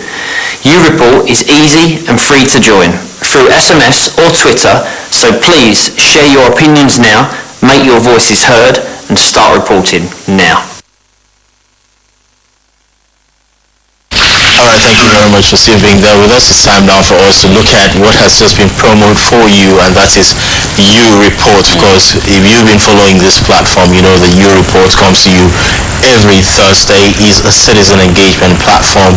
It's a platform where you can tell government what really is the essential that is needed for everyday living and survival in this country. So some questions are put out every week, and afterwards the results are collated, analyzed and are put forward there to see just how Nigerians reacted to some of those questions. And for the week August 24 to August 30, 2016, the question was: the federal government and many state governments are starting programs to reduce poverty.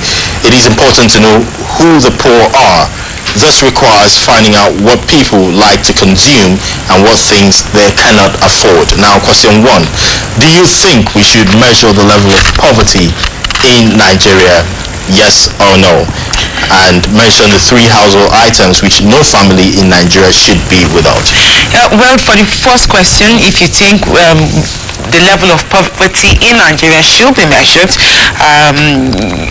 1.5 million polls, but out of which 141,511 responded, and 90% of these over 100,000 respondents says yes, they think that the level of poverty in Nigeria should be measured, and only 9% said no. Alright, and the second part to that question was: mention 3 household items which no family in Nigeria should be without. Well, the respondents think that the household items which no Nigerian should be without are water, a stove, and food. Talking about the basic needs of man. Very basic, very basic. You look at that, you remember the Maslow's theory of needs, which we were taught in school back then, and those basic needs form the foundation of life. So water, stove, and food, that's what our respondents said. 140,917 were polled, out of which 81,634 responded. The next issue definitely would be: how many people have access to water? How many people have access to food? And how many people have access to clean energy to prepare that food? I mean, when you look at the fact that people feel that every household must have water, they must have food, and they must have the means to cook that food, it goes a long way to show that there is a need to invest in partial solar eclipse. This is a clear picture of a partial solar eclipse. We are very blessed that from Abuja here in Obasanjo Space Center, the eclipse is very visible. Please, brightness is increasing. I will suggest you use your glass to observe.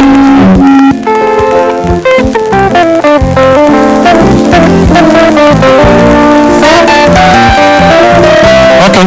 Please, after the viewing, we are moving inside. There is a program for the children where we will have some time to teach them about the eclipse, so that they will go home and have work to tell their friends.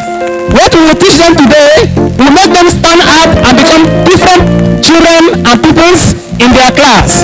After that, we have some refreshments to push down the eclipse. Thank you.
Tonight